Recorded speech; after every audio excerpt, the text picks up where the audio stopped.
This is Where You Live with Gene and Tony. We're broadcasting from the Concierge Landscape Studios. And now, I'm sorry. I started to talk about a remote broadcasting unit. We haven't dealt with that for several months now, so sorry about that. Yes. We're broadcasting from the Concierge Landscape Studios, and we're brought to you by Extreme Exteriors. That's what I meant to say. It's time now for a message from the Minnesota Multi-Housing Association. The MHA Minute is brought to you by Pest Control Services. When you need an exterminator, you want someone reliable and effective. So give Greg Keener a call at Pest Control Services, 952-894-9748. Pest Control Services is a proud member of Angie's List and a member of the Minnesota Multi-Housing Association. That's Pest Control Services, 952-894-9748. And tell Greg that Gene and Tony sent you. Did you know that the members of the Minnesota Multi-Housing Association, or MHA, provide over a quarter of the state's housing? That's housing for more than 1 million residents. The members of MHA agree to abide by a professional code of ethics, and they know that happy residents are key to a successful business. When you're out looking for your next apartment, remember that rental references are a two-way street. Before you rent, ask if the owner is a member of MHA. If not, ask why not, and tell them to visit mmha.com. That's two M's, mmha.com. If you're an owner or manager or even an accidental landlord, you owe it to yourself to learn how the Minnesota Multi-Housing Association, its classes, certification programs, resources, staff, and faculty can help you succeed. Don't be a good landlord. Be a great one. Visit mmha.com, mmha.com.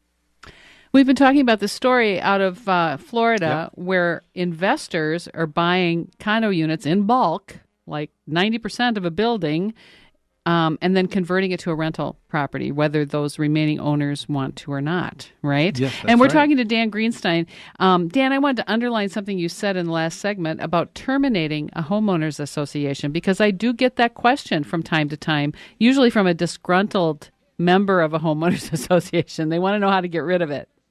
Well, it's a fairly simple, basic, straightforward process if you have the votes. In Minnesota, to terminate a condominium or townhome association, you need to have a vote of your owners. 80% of the owners in the association, one vote per unit, have to vote to terminate the association. Mm-hmm. And here's the difference from the example we've been talking about in Florida. 80% of the first mortgage holders on units in the association must also vote to terminate. That's a pretty tough group to get to vote to terminate an association. Yes, it is, even if they don't care. Even if one they way don't or the care, other. It's just tough to get a response. Exactly. So in the Florida case, what made it kind of unique is that on the 90% of the units that had already been foreclosed and that were owned by the investor group, there were no mortgages. They had foreclosed, and the lenders stepped into the shoes of the owners, and there was no first mortgage on any of those units. Yeah, sure. And that's really what made that a possibility. Yeah. You know, the other thing that's interesting when people think about, let's just terminate the association, a much easier thing that can be done if you're talking about single-family detached homes. When you're talking about a condo association where you've got shared walls and you've got someone above you and someone below you, a little bit more difficult to separate, don't you think? Oh, absolutely. Even just the surveying and the separating each unit into a separate unit is a incredible task. And I probably wouldn't recommend it in that situation because you have to share all these walls, ceilings, and floors, and someone's got to control that and operate that and make sure things are functioning. Absolutely. And think about the parking and the private roads or driveways. Oh, man. Yeah. It's virtually impossible in that style of property unless one entity is going to come in and own the entire thing. Yeah. Let's talk for a moment, Dan, again about the appraisal process, because the big thing that everything, I guess, hinges upon is what are the value of the units going to be for the owners. Talk to our listeners a little bit generally, or how is a appraisal process, what's involved, and what does a person usually look for? Well, normally when a unit or even a single-family home or a condominium unit is appraised, a certified professional appraiser is hired, in this case, most likely by the court, because they're going to want to have a neutral party. They're not going to want to have someone who's an advocate for the investor group or an advocate for any of the 10% of the owners. So the court will typically appoint a neutral certified appraiser to go out and do a market study. And like any appraisal, they're going to compare prices in that area of the country, that area of Florida, in similar types of buildings, with similar amenities, similar construction types, whether it's a high-end or low-end type of construction, and they're going to work it down to figure out a per-foot, square-foot price, which reflects a current market value of unrelated buyers and sellers who are both fairly willing to enter into an agreement. Now, in this process, ideally, what you're looking for is a situation where you have a seller and a buyer where neither is under duress or Correct. under any kind of coercion, and they together come to a meeting of the minds of a fair price for something that one's selling and one's purchasing. Gene, it's very much like a condemnation where a part of the government, usually the city, comes in and they need to take someone's property in order to build a roadway. Now, what they do is very similar to what's being done in this Florida case in that they analyze the property value, they analyze the fair market value of what they're taking, and they will go and they will offer that price to the homeowner whose land they're taking.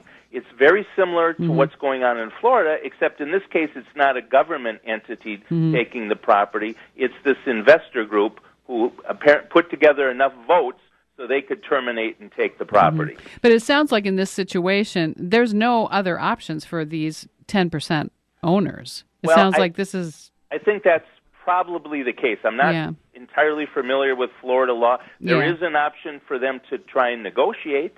Sure. They will have the option to contest the value determined to pay them. And one thing that I found kind of interesting is, assuming the 10% of the owners who are going to be bought out by the investor group, assuming they have a first mortgage, the fair market value established by the court does not take into account how much money those individual owners owe to a mortgage company. Good point. Yeah.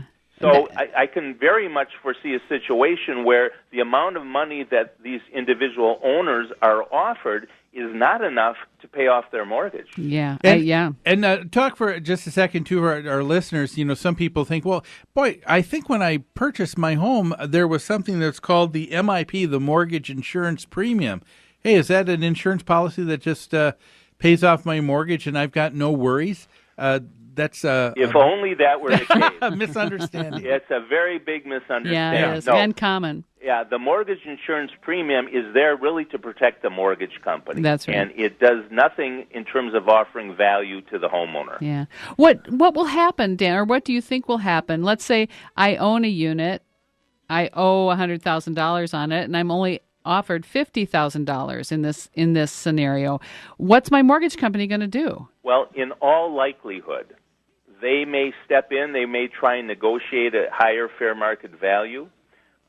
They will have the right to bring a lawsuit against the individual owners for the balance, but in all likelihood, they're going to take that money, they're going to release their mortgage from that land, and they're going to walk away unhappy as the rest of everyone. Yeah, I wonder if those owners are going to get hit with poor credit reporting and foreclosure. I don't think so.